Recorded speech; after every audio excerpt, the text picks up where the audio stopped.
আকাশ ছোঁয়া পাহাড় আর রূপলী নদীর বাঁকে অবস্থিত সূর্যগড় রাজ্য। বাইরের মানুষ একে স্বর্ণভূমি বলতো, কিন্তু এই উজ্জ্বল আলোর নিচেই জমেছিল এক গাঢ় অন্ধকার। মহামন্ত্রী, এই রাজকোষের প্রতিটি হীরা যেন আমার প্রতাপের সাক্ষী দেয়। আমি চাই এমন এক সিংহাসন যা দেখলে স্বর্গের দেবতারাও ঈর্ষা করবেন। প্রজাদের থেকে শেষ কণা পর্যন্ত কর আদায় করো, বিলাসিতায় যেন কোনো খামতি না থাকে। যখন প্রাসাদে উৎসব চলত, তখন গ্রামের কুঁড়ে ঘরে চলত নীরব হাহাকার। কৃষক রামুর ঘরে আজ 3 দিন ধরে উনুন জ্বলে না।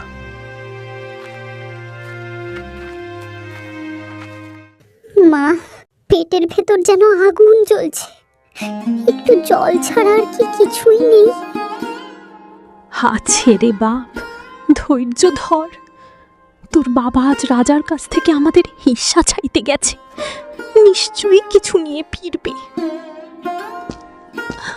কি গো এসেছ? গোপাল যে আমার খিদে ছটফট করছে। মরুভূমিতে বৃষ্টি চাওয়া সাজে, কিন্তু রাজার কাছে দয়া চাওয়া বৃথা। সীতা, তারা আমাদের শেষ সম্বলটুকুও কেড়ে নিয়েছে। রাজসভায় নতুন সিংহাসনের উদ্বোধন। হাজারো মশাল আর সুগন্ধির মাঝে রাজা যখন সেই রত্নখচিত আসনে বসতে যাবেন, ঠিক তখনই এক উদাত্ত কণ্ঠস্বর প্রতিধ্বনিত হল। থামুন মহারাজ, এই আসনে বসবেন না।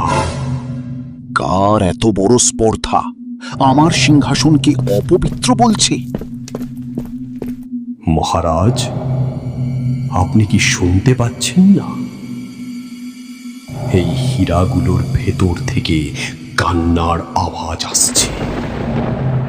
আপনি কি দেখতে পাচ্ছেন না?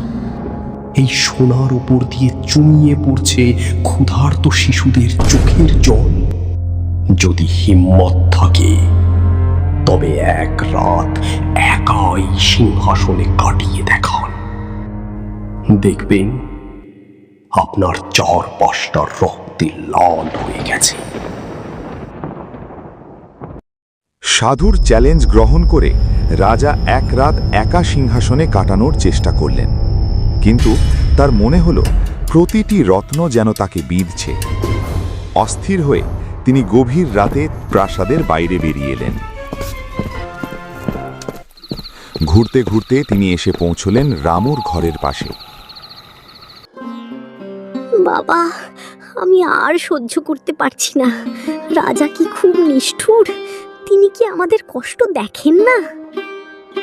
না রে পাগল, রাজা নিষ্ঠুর নন, রাজা অন্ধ। যারা তাকে চারপাশ থেকে ঘিরে রেখেছে, তারা রাজাকে সত্যের আলো দেখতে দেয় না। চল বাবা, আজ চোখের জল খেয়েই ঘুমিয়ে পড়ি। দরজার ওপাশে দাঁড়িয়ে থাকা রাজার পায়ের নিচ থেকে যেন মাটি সরে গেল। তার 2 চোখ দিয়ে অশ্রু গড়িয়ে পড়ল। সকালে রাজসভা বসার আগেই রাজা ফিরে এলেন, তবে আজ আর তিনি আগের রাজা নেই। মন থেকে যেন তিনি একজন সাধারণ কৃষক। মহারাজ, প্রজারা বিদ্রোহ করতে পারে, এখনই সৈন্য পাঠিয়ে তাদের দমন করা উচিত। যথেষ্ট হয়েছে মহামন্ত্রী, প্রজারা নয়, দমন তোমায় করা হবে। আমি কাল রাতে নিজ কানে তোমার পাপ আর আমার প্রজাদের আর্তনাদ শুনেছি। এই সিংহাসন আমি আজই ভেঙে ফেলার আদেশ দিচ্ছি। সূর্যগড়ের মানুষ শোনো, আজ থেকে এই রাজ্যের সিংহাসন কোনো সোনায় মোড়ানো পাথর হবে না। আজ থেকে আমার সিংহাসন হবে তোমাদের প্রতিটি মানুষের বিশ্বাস আর ভালোবাসা।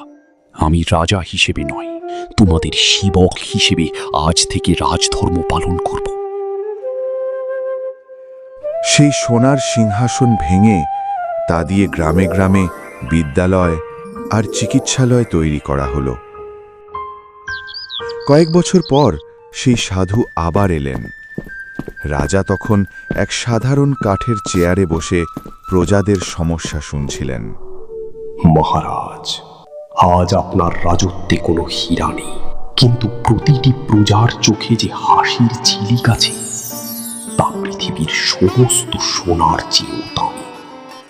মনে রাখবেন, ঐশ্বর্য দিয়ে ঘর সাজানো যায়, কিন্তু মানুষের ভালোবাসা ছাড়া রাজত্ব চালানো যায় না।